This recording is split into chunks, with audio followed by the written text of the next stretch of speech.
Hello students, elite studies Indore के इस YouTube podcast में आप सभी का स्वागत है। आपको बता दें एमपीपीएससी प्रीलिम्स, मेंस, इंटरव्यू एवं एमपीपीबी व्यापम की सभी कक्षाएं जैसे कि MP Patwari, MP constable, MP SI, MP jail प्रहरी, एमपी फॉरेस्ट गार्ड, शिक्षक भर्ती, इसके अलावा बैंक एसएससी, रेलवे सभी की ऑफलाइन एवं ऑनलाइन कक्षाएं एलीट स्टडीज़ इंदौर पर आपको उपलब्ध हैं और नोट्स एवं टेस्ट सीरीज भी आप हिंदी एवं अंग्रेजी में ऑनलाइन ऑफलाइन प्राप्त कर सकते हैं। आपको बता दें elite studies Indore Prince sir आप सभी के लिए क्वालिटी एजुकेशन प्रोवाइड करने के लिए एक जाना माना नाम है। विगत 10-12 सालों से आप प्रिंस सर और उनकी सिविल सर्विसेज के लिए जो सेवाएं हैं उनके बारे में आप भली भांति जानते हैं। चलिए चर्चा करते हैं। एमपीपीएससी की एक और बड़ी अपडेट निकल कर आ रही है जिस पर मैं आपको पूरी जानकारी दूंगा और निश्चित रूप से आप सभी को एक शॉक जरूर लगेगा इसको सुनकर। बात यह है कि एमपीपीएससी ने कुछ परीक्षाओं के अभी परिणाम जारी किए हैं, लेकिन उन परिणामों में, उन फाइनल रिजल्ट्स में कुछ बच्चों को बाहर कर दिया है, जिसको कि कह रहे हैं कि एमपीपीएससी ने उनकी उम्मीदवारी निरस्त कर दी है। अब इसका कारण क्या है ये जाने उससे पहले आपको बता दें कि किसी भी तरह की आप हमसे गाइडेंस लेना चाहते हैं आने वाली परीक्षाओं से संबंधित तो हमें इस नंबर पे व्हाट्सएप ज़रूर करें।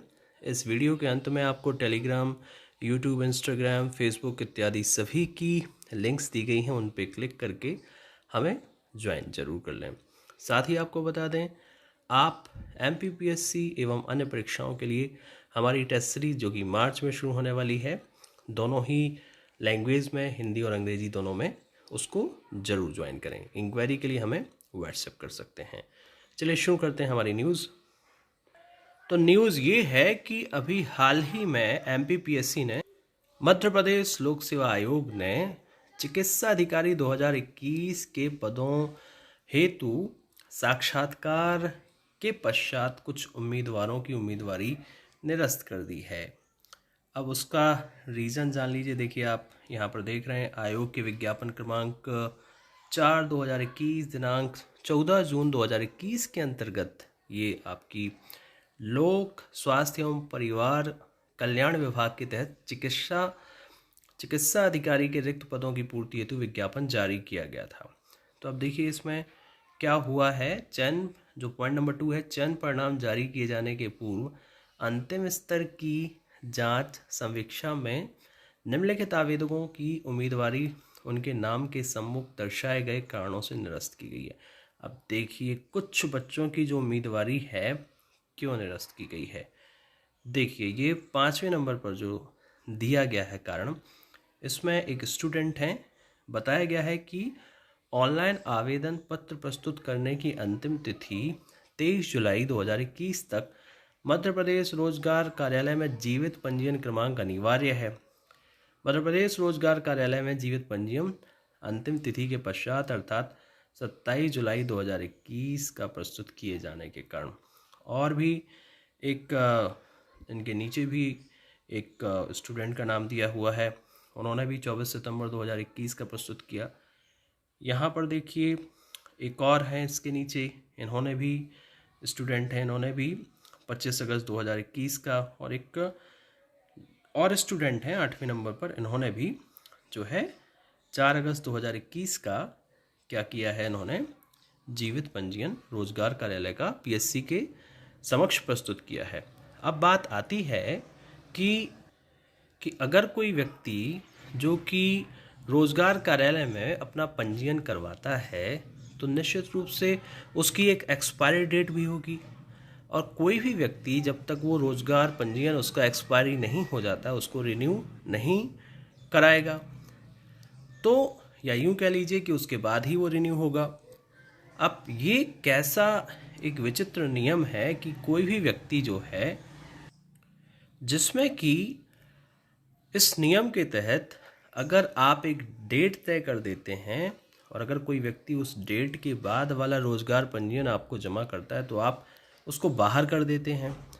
देखिए नियम यह आपका समझ में आता है कि आप जो है रोजगार में जीवित पंजीयन करवाएं, ठीक है, लेकिन इसमें डेट का जो बाउंडेशन है, क्राइटेरिया है, ये समझ में नहीं आ रहा है।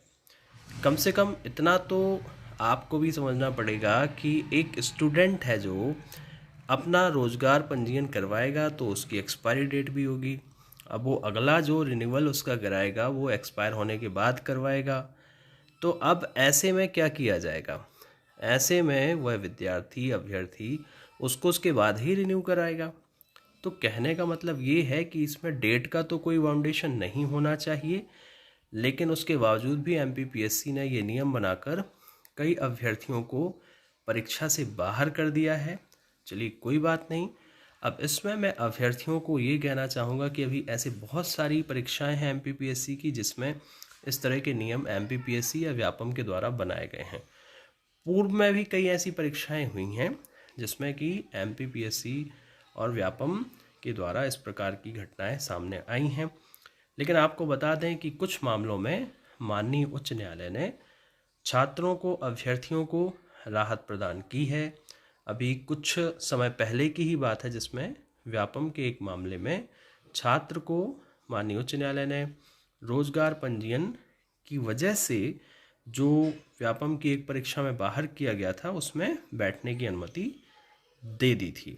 तो निश्चित रूप से ये विषय बनता है और इसको सभी अभ्यर्थियों को, अभी कुछ दिनों बाद इंजीनियरिंग के जो एग्ज़ाम हैं उसमें भी शायद इस तरह से कोई मेंस के फॉर्म में तो उन्होंने शायद नहीं मांगा है जीवित पंजीयन, लेकिन हो सकता है साक्षात्कार की डेट तक मांग लें। तो सभी बच्चे पहले जाके अपना रोजगार पंजीयन करवा लीजिए, लेकिन अब वो डेट के पहले वाला होना चाहिए, ये भी एक समस्या हो गई है। और डेट के बाद वाला अगर होता है तो बाहर कर दिए जाएंगे। तो अब हमारे पास एक ही ऑप्शन बचता है कि हम फिर से इसके लिए माननीय न्यायालय की शरण में जाएं, क्योंकि अब एमपीपीएससी और मध्य प्रदेश की हर भर्ती का एक नियम बन चुका है कि अगर आपको नौकरी करना है तो पहले आपको न्यायालय की शरण में जाना पड़ेगा, उसके बाद फिर आपको नौकरी मिलेगी। पिछले कुछ सालों से तो आप देख ही रहे हैं, तो आप समझ गए होंगे कि जिन बच्चों को रोजगार पंजीयन की वजह से बाहर किया गया है, मुझे लगता है पिछले कुछ मामलों में माननीय उच्च न्यायालय ने मेरे स्वयं के कुछ छात्रों को राहत प्रदान की थी, तो आपको भी मिल सकती है। आप बिल्कुल जो है इस मामले में अपना पक्ष माननीय न्यायालय के समक्ष जरूर रखिए। और एमपीपीएससी को भी आप सभी अपनी मांग उठाइए, ज्ञापन दीजिए, मिलिए, उनसे कहिए कि इस तरह के नियम ना बनाएं। डेट देना रोजगार पंजीयन की यह सही नहीं है, सिर्फ रोजगार पंजीयन होना चाहिए। वैसे भी हर परीक्षा में एक क्राइटेरिया एज का होता ही है, जनरल के लिए, ओबीसी के लिए, एससी एसटी के लिए। तो वो क्राइटेरिया जब एज का है बाउंड्री आपकी, तो फिर ये रोजगार पंजीयन जैसी बाउंडेशन डेट वाली नहीं होना चाहिए। आने वाली सभी भर्ती परीक्षाओं के लिए elite studies Indore Prince sir के मार्गदर्शन में कक्षाएं शुरू हैं। आप स्वयं अपने अभ्यर्थियों को, सहपाठियों को, सभी को आपको इन कक्षाओं का लाभ लेना है। टेस्ट सीरीज भी हमारी शुरू होने वाली है। हमारे टेलीग्राम और बाकी सारे सोशल मीडिया के प्लेटफॉर्म से जुड़ने के लिए नीचे दी गई लिंक पर जरूर क्लिक कर देना।